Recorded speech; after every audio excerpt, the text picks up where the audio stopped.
Je pense que je suis plus heureux que vous. Et je suis très très heureux d'être là. Pour certains qui ne me connaissent pas, je réponds au nom de frère Lévi Mboui. Je suis très content de partager ce moment avec vous. Je viens de très très loin. Ça m'a pris beaucoup de temps et beaucoup de sacrifices d'être là.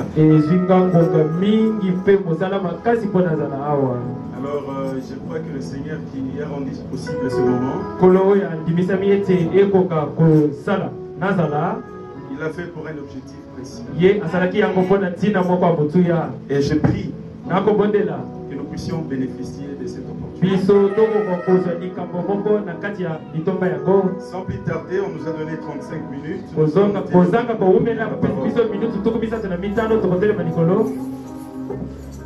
Nous n'allons pas prendre beaucoup de temps. J'espère que nous serons assez.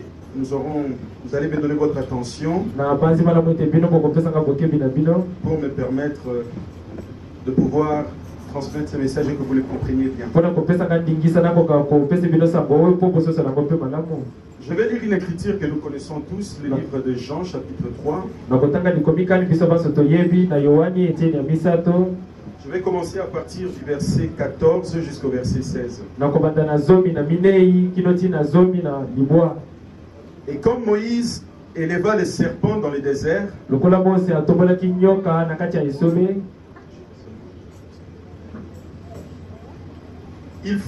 comme Moïse éleva les serpents dans le désert, il faut de même que le Fils de l'homme soit élevé. Enfin que quiconque croit en lui ait la vie éternelle. Amen. Car Dieu a tant aimé le monde qu'il a donné son Fils unique. Enfin que quiconque croit en lui ne périsse point, mais qu'il ait la vie éternelle. Amen. Je vais lire encore dans le livre de Luc. Luc au chapitre 1er. Nous allons lire en deux temps. Donc je vais commencer d'abord à partir du verset 69 ou 68 jusqu'à 74. Et puis je vais continuer avec un instant s'il vous plaît.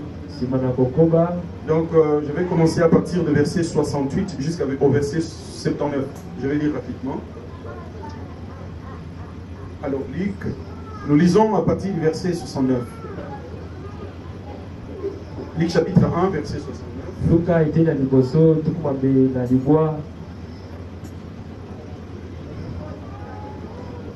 Et nous a ici, commençons 68 plutôt. Béni soit le Seigneur, le Dieu d'Israël, de ce qu'il a visité et racheté son peuple, et nous a suscité un puissant sauveur dans la maison de David, son serviteur, comme il avait annoncé par la bouche de ses saints prophètes des temps anciens. Un sauveur qui nous délivre de nos ennemis, de la main de tous ceux qui nous haïssent. C'est ainsi qu'il manifeste sa miséricorde envers son Père, envers nos pères, et se souvient de sa sainte alliance, selon les serments par lesquels il avait juré à Abraham notre Père, de nous permettre, après que nous serions délivrés de la main de nos ennemis, de les servir sans crainte, en marchant devant lui dans la sainteté, dans la justice, tous les jours de notre vie. Et toi, petit enfant, tu seras appelé prophète du Très-Haut, car tu marcheras devant la face du Seigneur pour préparer ses voies, afin de donner à son peuple la connaissance du salut par le pardon de ses péchés, grâce aux entrailles de la miséricorde de notre Dieu, en vertu de laquelle le soleil levant nous a visités. Inclinons la tête. Seigneur Jésus, tu es merveilleux. C'est pourquoi tout ce que tu fais est merveilleux. Tu as béni ton peuple, Seigneur, avec ce merveilleux message. Et tu as voulu, Seigneur, que nous puissions passer ce temps ce soir ensemble. Je suis un homme. Je ne sais même pas quoi parler. Toi, tu connais les désirs de chacun. Peut-être qu'en parlant, je pourrais ne pas dire c'est à quoi ils s'attendaient. Je pourrais ne pas dire c'est à quoi eux s'attendent. Mais Seigneur, permets que chaque portion qui sortira de ta parole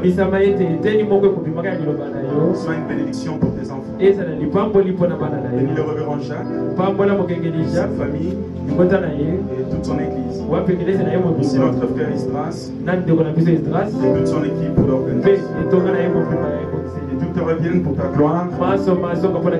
Au nom merveilleux de Jésus-Christ. Amen. Pouvons nous s'asseoir. Lorsque j'étais en train de penser sur quoi parler, il y avait beaucoup de choses qui me venaient en esprit. Mais je crois que la prédication de ce soir pourra nous aider tous, pourvu qu'on en tire attention. Alors, nous sommes dans le livre de Jean chapitre 3 verset 16. C'est une écriture que nous connaissons bien. La Bible ici dit que Dieu avait tant aimé le monde, c'est pourquoi il a donné de son fils, afin que celui qui croira ne puisse pas périr, mais qu'il reçoive le salut, qu'il reçoive la vie éternelle, qu'il reçoive les bénédictions, la bonne santé, la prospérité et tout ce dont Dieu a dans son royaume. Parce que moi je crois que lorsque Dieu nous appelle et qu'il nous donne de sa vie, ce n'est pas une vie de médiocrité, ce n'est pas une vie de souffrance, ce n'est pas une vie de dedans, ce n'est pas une vie de regret. Dieu ne peut pas t'appeler pour te sauver en te donnant une vie maigre. C'est-à-dire, Dieu ne peut pas te laisser commencer à regretter l'ancienne vie que tu avais, alors que tu es censé avoir le meilleur de Dieu. Je ne sais pas si vous me comprenez. Donc lorsque Dieu nous appelle, lorsque la voix du Seigneur te parvient, ce n'est pas pour que tu restes malheureux. Ce n'est pas pour que tu restes dans l'obscurité. C'est comme quelqu'un dira, si j'abandonne tel travail qui est mauvais, alors je vais suivre Jésus. Ah, mais comment je vais manger? J'ai souvent entendu les gens dire, mais je mange je mange ici. C'est mon travail. Maintenant, vous êtes en train de me dire de cesser de ne pas vendre. Moi, je ne tue pas quelqu'un. Je ne tue pas quelqu'un. Mais vous me demandez d'abandonner ça, alors comment je vais vivre?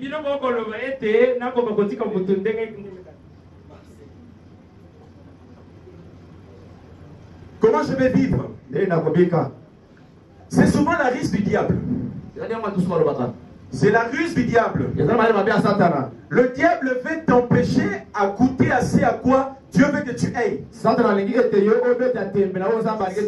raison pour laquelle le diable, il veut te garder longtemps dans l'ignorance des dieux. Il ne veut pas que tu saches ce que Dieu veut de toi. Il va te présenter la souffrance. Il va seulement te montrer les épreuves. Il va seulement te parler des difficultés. Il ne te laisse jamais à ce que tu viennes à Dieu et que tu puisses goûter au bonheur de Dieu. Parce que le bonheur de Dieu, c'est ça la délivrance dont tu as besoin. C'est ça la rédemption. C'est ça le salut. Alors Dieu, ayant tellement aimé le monde, ça veut dire qu'il nous avait beaucoup aimé. Il nous a envoyé des prophètes. Il nous a envoyé des grands prophètes comme Moïse. Et chacun de ces prophètes, quand ils venaient, les gens les écoutaient. Après, quand ces prophètes mouraient, les gens oubliaient les dieux. Si vous lisez dans le livre des Juges, vous allez voir que à la fin ou au départ de chaque prophète, les gens retournaient dans le monde. Parce que les gens contemplaient seulement le prophète. Ah, Dieu nous a envoyé un prophète. C'est tellement bon. Parce que nous avons des soucis, nous partons au prophète. Et le prophète nous donne des solutions. Quelqu'un dira, comme à l'époque d'Élisée, mon fils est mort, je vais aller chez Élisée, je vais aller voir les pasteurs, je vais aller voir ceci ou cela, et il va m'aider. Mais ce n'était pas ça l'objectif que Dieu avait. Les désirs de Dieu, ce n'était pas qu'il soit dans un seul homme. Ce n'était pas qu'il reste seulement dans Moïse. Ce n'était pas qu'il reste seulement dans Jérémie. Ce n'était pas qu'on lit seulement Moïse avait fait Abraham, Paul, Pierre. Ce n'était pas ça l'objectif. Dieu voulait que chacun d'entre nous puisse être sa manifestation,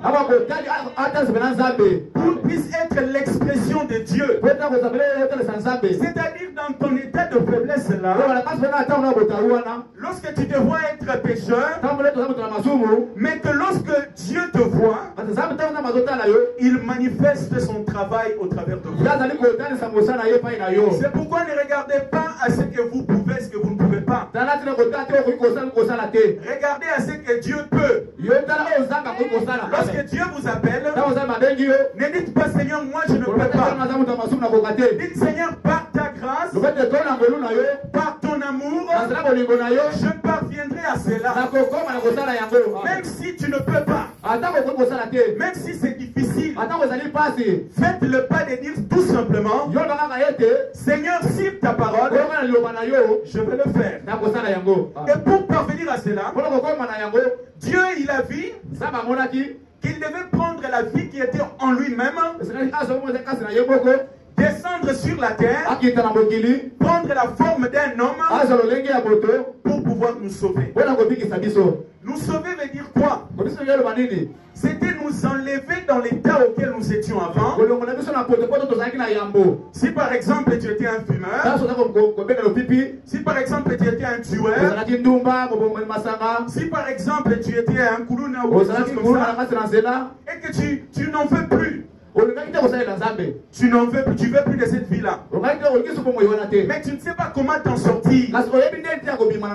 Tu étais dans la débauche, dans l'impudicité, tu as attrapé des maladies, tu es soucieux. Maintenant tu cherches comment t'en sortir. Mais tu n'arrives pas. Peut-être l'autre était même dans la magie. Il ne sait pas comment s'en sortir.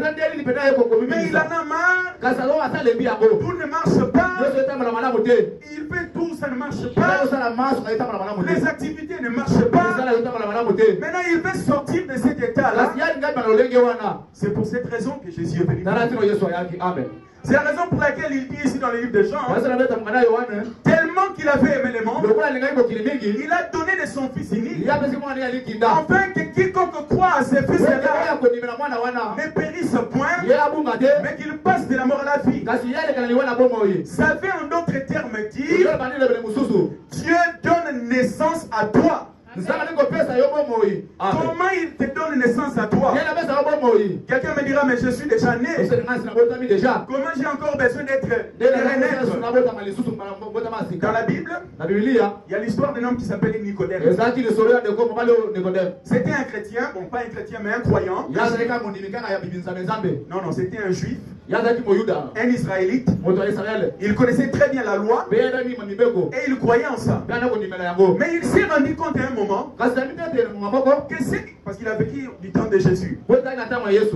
Maintenant, il a vu ce qui s'est passé dans la vie de Jésus. Il a dit, il y a quelque chose de différent dans cet homme. Moi, je connais la loi, je connais les prophètes, je connais Moïse, mais cet homme a quelque chose de différent. Maintenant, comment je peux devenir comme lui? Il est venu la nuit voir Jésus. Il lui a dit, maître, que dois-je moi aussi faire? J'ai entendu, tu as parlé de la nouvelle naissance. Tu as parlé du Saint-Esprit. Maintenant, moi, je dois encore rentrer dans les seins de ma mère pour renaître encore. Jésus lui a dit, mais si toi, docteur de la loi, tu ne comprends pas ces choses, quand sera-t-il les gens qui tu prêches? Alors Jésus est venu pour cet objectif-là. La nouvelle naissance, c'est ça Jésus naissant dans votre cœur. Comment il naît dans votre cœur? C'est lorsque vous l'acceptez, lui Jésus, et vous vous abandonnez vous-même. C'est-à-dire vous refusez le vous. C'est que moi, souvent quand on dit je ne peux pas, moi je ne peux pas, moi je ne peux pas. Tu dis Seigneur, je ne me regarde plus à mon incapacité. Seigneur, je regarde à ta parole. Je sais que je ne peux pas, mais puisque toi tu l'as dit, je peux le faire. Et alors là, ce n'est plus vous qui faites. C'est Jésus qui entre en vous, qui commence à faire le travail. Et c'est pourquoi Paul dit ici, ce n'est plus moi qui vis, mais c'est Christ qui vit en moi. Hier, Paul tuait les chrétiens. Si vous lisez la Bible, vous allez voir ça. Il était aussi un homme comme moi. C'est grand Paul là dont vous entendez, il ressuscité les morts. C'est pas là. Il était un tueur. Peut-être qu'il y a ici quelqu'un qui a déjà tué, je ne sais pas. Peut-être qu'il y a ici quelqu'un qui a déjà, parce que tuer quelqu'un c'est aussi haïr aussi quelqu'un, détruire sa réputation. C'est aussi tuer quelqu'un. Peut-être que quelqu'un a déjà fait ça ici. Et alors que je parle, le diable est en train de lui dire, tu n'y arriveras pas. Mais je vous ai parlé de Paul. Il était aussi un tueur. Mais lorsqu'il a rencontré Jésus, lorsqu'il a rencontré Jésus sur les chemins de Damas, lorsque vous lirez dans le livre de Actes des Apôtres, vous allez voir ça. Quand Paul a rencontré Jésus, il a dit Seigneur. Jésus lui a dit Paul. Il s'appelait d'abord Saul. Pourquoi me persécutes-tu? Paul a montré au Seigneur qu'il ne pouvait pas de lui-même. Et il a demandé la grâce de Dieu. Et il a accepté la grâce que Dieu lui avait disposée. C'est la raison pour laquelle Paul est devenu ce grand Paul que nous connaissons. C'est pourquoi j'aimerais tenir à toi aussi qui est assis là-bas. Ne regarde pas à ta petitesse. Le Seigneur a quelque chose de plus grand à faire avec toi. Ça ne dépend pas de toi. La seule chose dont tu as besoin de faire ce soir, c'est de dire Seigneur, je ne peux pas de moi-même. Aide-moi Seigneur. Et laisse Dieu t'aider. Et il va le faire. Alors, lorsque le Seigneur vient vers nous, il nous a envoyé son fils Jésus-Christ, comme je l'ai dit. Jésus-Christ est sorti de Dieu. Parce que Dieu nous avait tellement beaucoup aimés. Il cherchait qu'est-ce que je peux donner de mieux à mon peuple. Vous savez, la meilleure chose que vous puissiez donner à quelqu'un pour le prouver que vous l'aimez, ce n'est pas de l'argent. C'est toi-même. Les femmes, généralement, ils disent ah, tu me donnes de l'argent, mais tu ne me donnes pas ton temps. Tu es toujours occupé, mais tu n'as pas occupé. De la même chose, les seigneurs. Ils pouvaient nous envoyer des prophètes. C'est l'amour de Dieu. Mais le véritable amour de Dieu, c'était qu'il vienne vers nous lui-même. Alors c'est ce qu'il a fait en nous envoyant Jésus. Parce qu'il avait pris la forme d'un homme au travers de Jésus pour pouvoir se manifester à nous. Afin que lorsque toi tu reçois Jésus, tu ne deviens plus ou tu ne restes plus un homme, mais tu deviens toi aussi la personne dans laquelle tu es né. Je ne sais pas si vous me comprenez. J'aimerais attirer votre attention sur quelque chose. Les seigneurs, il a tout ce dont nous avons besoin. Est-ce que vous le croyez? Est-ce que vous le croyez réellement? Comme il a tout ce dont nous avons besoin. La prospérité, la richesse, la vie, la joie, la santé, tout ça les seigneurs en ont. Maintenant il nous dit, pour que vous puissiez avoir de moi ce dont vous avez besoin, vous devez me laisser entrer chez vous. Imaginez-vous que le président de la République, il ne peut pas te donner la vie éternelle. Mais s'il vient te visiter, tu ne vas pas le recevoir dehors. Tu le laisseras entrer jusque dans ta chambre. Tu vas lui montrer, président, regarde où je dors. Je n'ai pas de moyens. Tu vas appeler tous tes enfants. Tu vas les présenter au président. Qu'en est-il pour le Seigneur lorsqu'il vient dans ta vie? Et ne devrais-tu pas faire plus que ce que tu fais pour le président? Parce que le Seigneur, c'est celui qui a même rendu Félix président. S'il a fait de lui président, il peut tout faire de toi. Mais à condition que tu l'acceptes. Et maintenant, c'est ça, c'est à quoi nous parlons ce soir. C'est cette parole que je suis venu vous présenter ce soir. C'est ce Jésus-là qui est prêt à vous donner la vie éternelle. Qui est prêt à vous libérer de vos soucis. Qui est prêt à vous libérer des maladies. Qui est prêt à vous délivrer de tous les problèmes. Mais ce qu'il veut de vous, c'est que vous puissiez dire, Seigneur, je ne peux rien de moi-même. Mais sur ta parole, Seigneur, je vais le faire. Ne regardez pas combien de fois ça sera difficile, vous allez échouer. Ne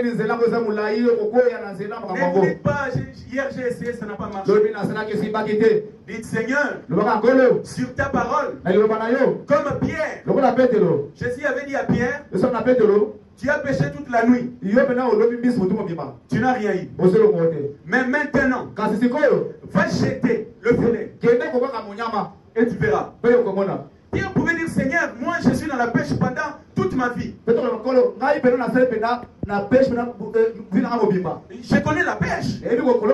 Pendant la journée, il n'y a pas de poisson. Comment tu me dis d'aller pêcher? Pierre n'a pas regardé à son expérience. Peut-être que tu es croyant depuis longtemps, mais tu n'as jamais reçu Jésus dans ton cœur. C'est pourquoi la haine te tourmente. L'éternel te tourmente. Les querelles, la médisance et toutes ces choses, tu n'arrives pas à t'en débarrasser. Mais Dieu ne veut pas que tu comptes sur ton expérience. Il veut que tu tournes ton regard sur lui et que tu dis, Seigneur, je ne peux pas de moi-même, mais sur ta parole, sur ton fils Jésus-Christ, je crois que je peux. Et faites cela. Et voyez après une année s'il n'y a pas un jour.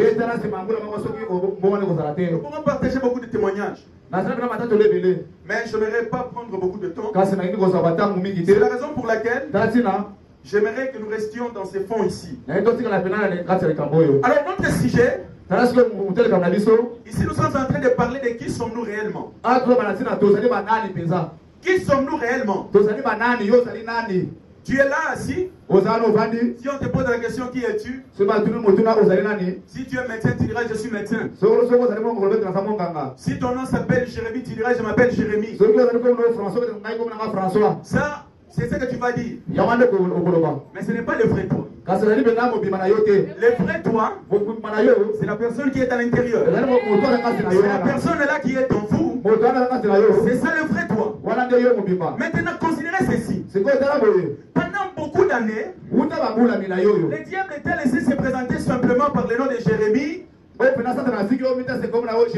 nom de Rebecca, mais il n'était jamais laissé te présenter comme étant un fils de Dieu. Parce qu'un fils de Dieu, c'est comme un fils du roi. Il sait ce qu'il est. Il n'a pas peur des circonstances. Il n'a pas peur de ses preuves. Il n'a pas peur de la sorcellerie. Il n'a pas peur de mauvais sort. Parce qu'il sait ce qu'il est. Maintenant, qui es-tu réellement alors que tu es? J'aimerais te dire ce soir, tu es l'expression de la grâce de Dieu. Tu es sorti de rein de Dieu lui-même. Ça veut dire que tu portes la nature de Dieu en toi. Ne doute pas à ça. C'est la parole de Dieu. Crois-le et tu verras la manifestation de cela. Si tu crois que tu es la sémence de Dieu, imaginez-vous votre enfant. Un enfant qui est sorti de vous. Comment il peut être fier d'être votre enfant? Quand tu es riche, quand tu es président, vous savez les enfants du président ou les enfants des hauts dignitaires, il n'a même pas besoin de demander audience à... Il suffit qu'ils te disent mon père c'est le premier ministre. Je vais te voir. Est-ce que tu peux venir? Tu viens directement. Parce que tu connais que son père était un grand monsieur. À combien plus forte raison maintenant lorsque tu es un enfant de Dieu? Vous voyez, il y a beaucoup de privilèges d'accepter Jésus-Christ dans votre vie. Parce que ça vous rend l'homme le plus important. Quand vous allez en prière, vous dites Seigneur, me voici ton fils.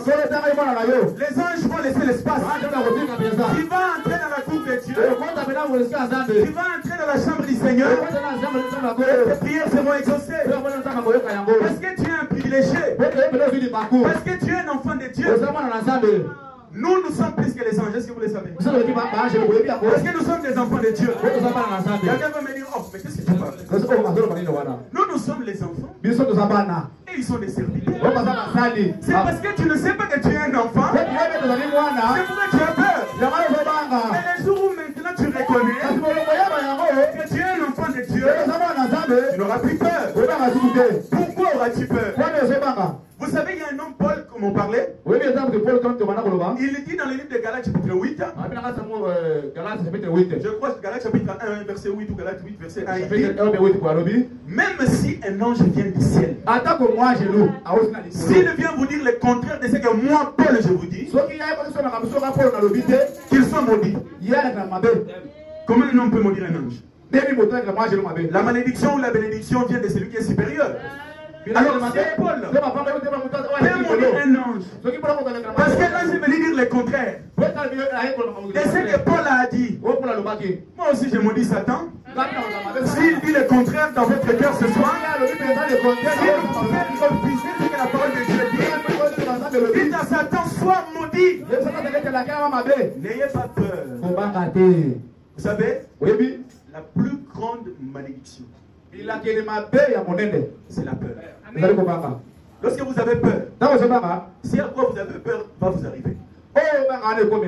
Mais si vous n'avez pas peur, rien ne vous arrivera de mal. Croyez tout simplement. Notre Dieu à nous, il n'a pas besoin que tu mettes un peu d'huile ici, quelque chose là-bas et tout ça. Il n'a pas besoin. Seulement comme je parle comme ça. Si quelqu'un est malade, il est guéri. Comme ça, celui dont les affaires ne marchaient pas, il n'a pas marché. C'est pas comme je parle comme ça. Celui qui n'avait pas les Saint-Esprit, si le croit, il va. C'est simple comme ça. Parce que notre Dieu, il est grand. Mais il se manifeste dans la simplicité. Pourquoi c'est un choc pour le monde?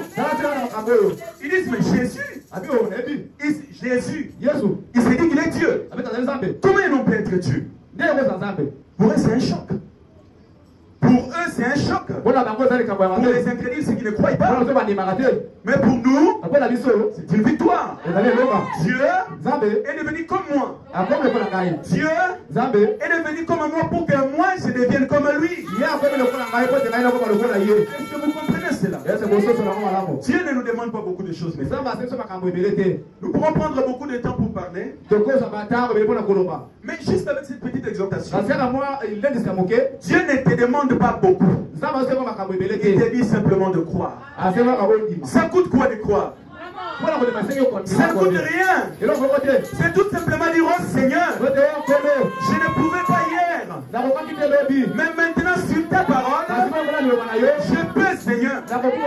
Seigneur, je ne pouvais pas réussir sans toi, mais maintenant, je vais réussir. Maintenant, je nous pose la question. Si nous sommes plus que les anges, qu'en est-il des démons? Et alors pourquoi avez-vous peur? Je vous dis, vous avez peur parce que vous ne connaissez pas qui vous êtes. Si vous connaissez celui que vous êtes, vous ne serez pas là où vous êtes aujourd'hui. Tu ne seras jamais dans la souffrance auquel tu es aujourd'hui. Je vous l'ai dit avec toute conviction. Le Seigneur Dieu peut tout faire. Il peut te prendre de rien. Je dis bien de rien. Et te rendre un grand monsieur. Il veut que tu l'acceptes d'abord. Il veut que tu abandonnes d'abord tes anciennes voies. Que tu changes ta pensée. Et que tu le suives lui. Il te donnera la bénédiction qui donne la paix. Si tu n'as pas d'enfant, il te donnera de très bons enfants. Si tu n'as pas un mari ou une femme, il te donnera cela. Maintenant, pourquoi le refusez-vous votre cœur? Pourquoi refuse-t-il qu'il entre pour t'aider? Ne pensez-vous pas que c'est le diable qui veut vous tromper? C'est le diable qui ne veut pas que tu reçoives Jésus dans ton cœur. Parce qu'il sait que tu seras délivré. Il sait que tu seras éclairé. C'est la raison pour laquelle il ne veut pas. Mais le Seigneur nous invite ce soir pour que nous puissions entrer dans la lumière. Afin que nous ne soyons plus dans les tâtonnements. Que nous ne soyons plus dans le doute. Que nous ne soyons plus dans l'incertitude. Que nous ne soyons plus dans l'incertitude. Incertitude. Exactement. Mais que nous soyons convaincus. Parce que Dieu marche avec des gens qui sont convaincus. Je pense que je vais terminer par là. Je voulais vous relater l'histoire d'Abraham. Abraham, ce n'était pas un Dieu. C'était un homme comme vous et moi. Si vous lisez dans le livre de la Genèse, vous allez voir qu'Abraham était né dans une ville où on pratiquait l'idolâtrie. C'était pendant la civilisation des Nimrod. C'était un idolâtre. Abraham, il ne connaissait pas Dieu. Mais un jour, le Seigneur s'est manifesté à lui. Peut-être que le Seigneur se manifeste à vous ce soir par ma présence. Ne soyez pas choqués. Dieu peut utiliser un homme pour vous visiter. Mais lorsqu'Abraham a rencontré le Seigneur,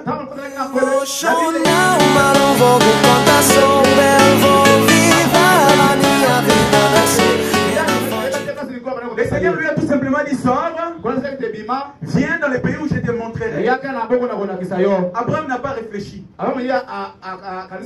Comme toi ce soir, je ne te demande pas de réfléchir sur la parole de Dieu. N'essaye pas de raisonner. Ne te pose pas la question, comment est-ce possible que moi, je puisse devenir ce que cet homme l'est en Dieu. Ce n'est pas moi qui va te rendre cela. C'est le Seigneur qui est l'auteur de sa parole. Il va vous rendre plus qu'Abraham. Aujourd'hui, tout le monde connaît Abraham. Il n'était même pas congolais. Il n'était même pas africain. Il était un juif. Mais tout le monde parle de lui aujourd'hui. Le Seigneur peut faire en sorte que tout le monde parle demain de toi en bien. Mais c'est simple. Viens et suis-moi. Voilà ce que tu représentes devant Dieu. Tu représentes Jésus. Quand Dieu te voit, il voit son fils Jésus-Christ. Parce qu'en nous donnant Jésus, Dieu voulait que nous soyons égaux à Jésus. Tellement de versets de citation du prophète. Mais comme on a un peu de temps, je vais juste parler comme ça. Vous comprenez que Dieu a beaucoup de choses qu'il veut faire avec nous. Est-ce que vous le croyez? Est-ce que vous le croyez? Peut-être que vous ne le comprenez pas. Peut-être que vous ne comprenez pas ce que je suis en train de dire. Mais je ne vous demande pas d'essayer de comprendre. Croyez d'abord et vous allez comprendre. Et c'est pourquoi je vous dis, peu importe ce que vous avez comme problème ce soir, si vous croyez de tout votre cœur,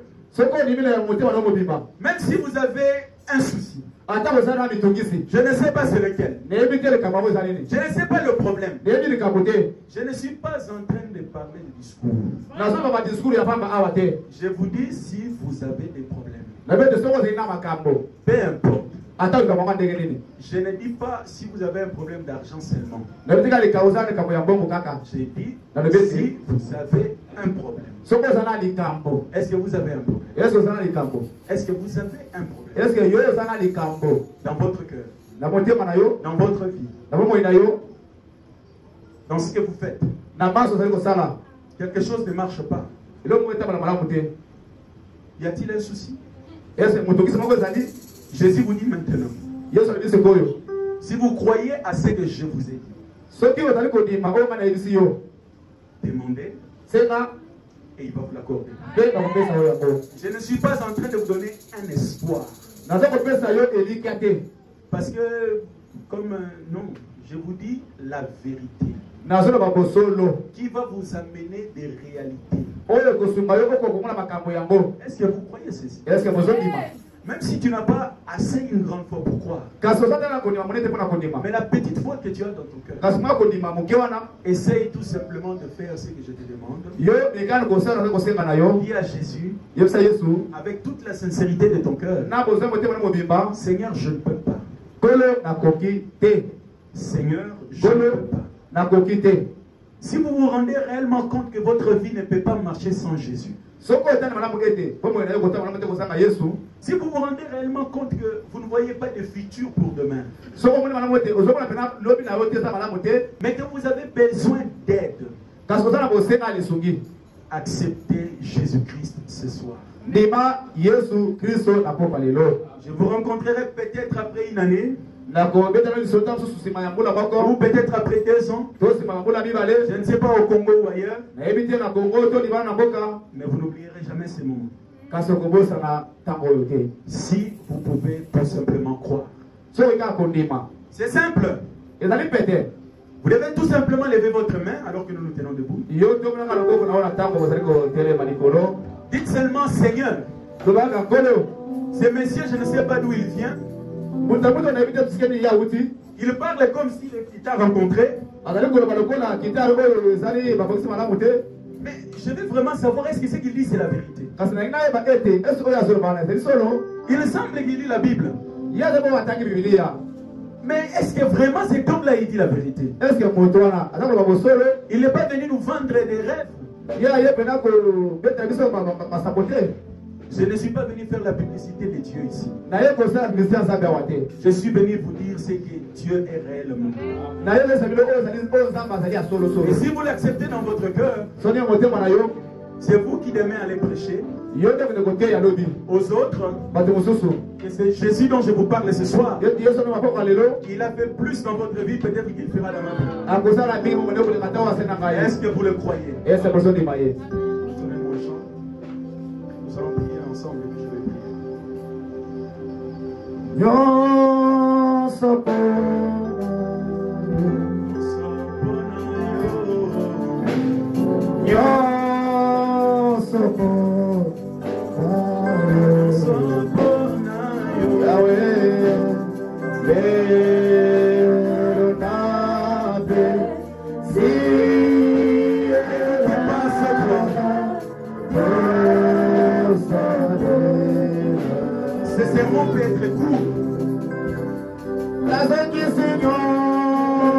Mais c'est Jésus qui fait votre cœur ce soir.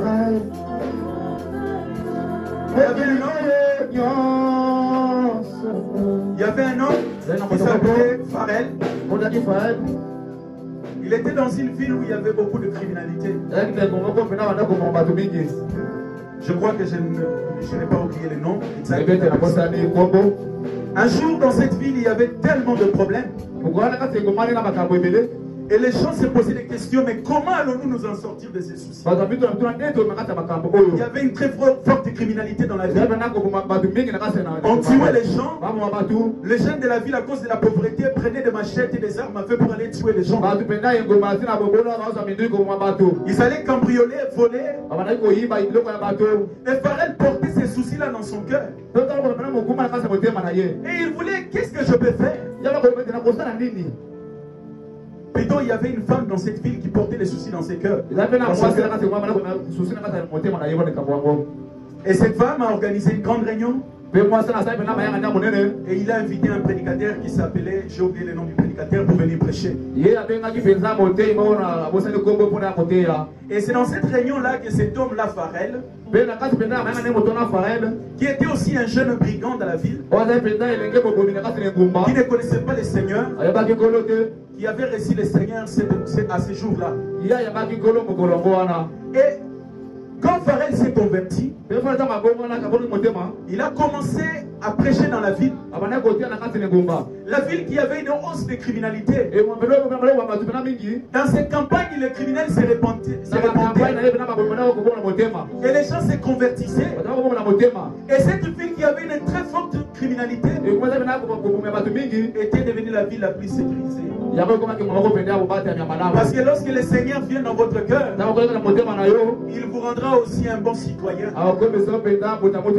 Lorsque le Seigneur te visitera dans ton cœur, lorsque tu le laisseras entrer dans ta vie, lorsque tu vas abandonner les toi-même, tu seras pas seulement une bénédiction pour toi-même, mais tu seras aussi une bénédiction pour la vie. Tu seras une bénédiction pour ton quartier. Tu seras une bénédiction pour ta famille. Tu seras une bénédiction pour tes frères et tes soeurs. Si tu ne l'es pas encore aujourd'hui, voici l'occasion de l'aider. Élève avec moi tes mains. Et oh Seigneur, oh Jésus, j'ai entendu ta parole. J'ai entendu que tu es venu nous visiter. Que tu veux me donner les meilleurs. Tu veux changer ma vie. Tu veux m'emmener plus haut.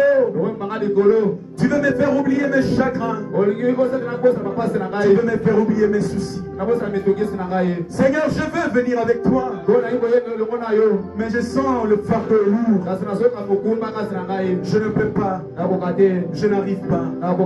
Mais Seigneur, sur ta parole, regarde tout simplement mes mains. Tiens-moi, Jésus.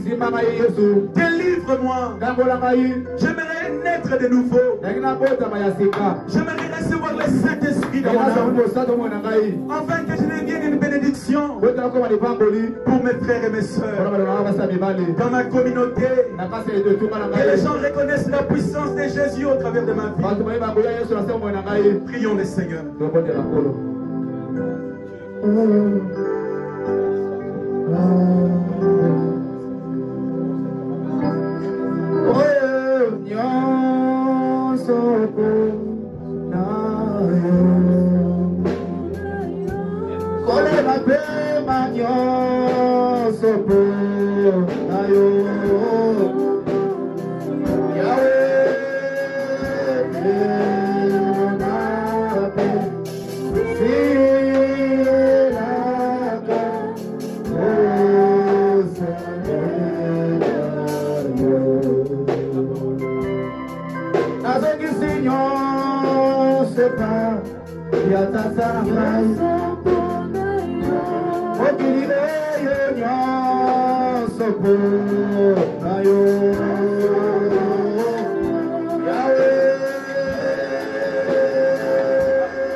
Je crois et croyez avec moi que vos prières sont exaucées.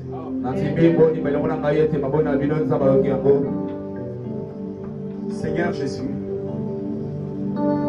toi tu es le Dieu riche en miséricorde. Quand je parle de toi, je me vois moi-même, ça fait 10 ans, ça fait 15 ans, ça fait 20 ans.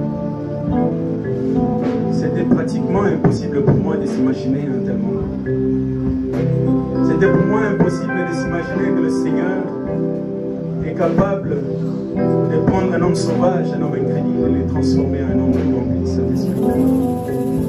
Je ne pouvais pas m'imaginer que le Seigneur pouvait prendre une prostituée dans la rue, la bénir de telle sorte qu'elle devienne une bénédiction pour plusieurs. Et c'est peut-être le cas de beaucoup de gens ici ce soir. Nombreux, lorsque je parle, se posent la question, est-ce que c'est réellement possible? Si je pouvais leur montrer, mais je ne peux pas. Mais je prie, Seigneur, que tu convaincs le cœur de chacun, de sorte qu'il te fasse confiance. Parce que je sais que tu es prêt à faire avec chacun plus que ses paroles. Bénis ton serviteur, le pasteur Jacques, et accomplis chacune de tes promesses. Bannis la peur, rempli du Saint-Esprit. Un nom merveilleux, précieux, puissant de Jésus. J'ai ainsi prié. Amen.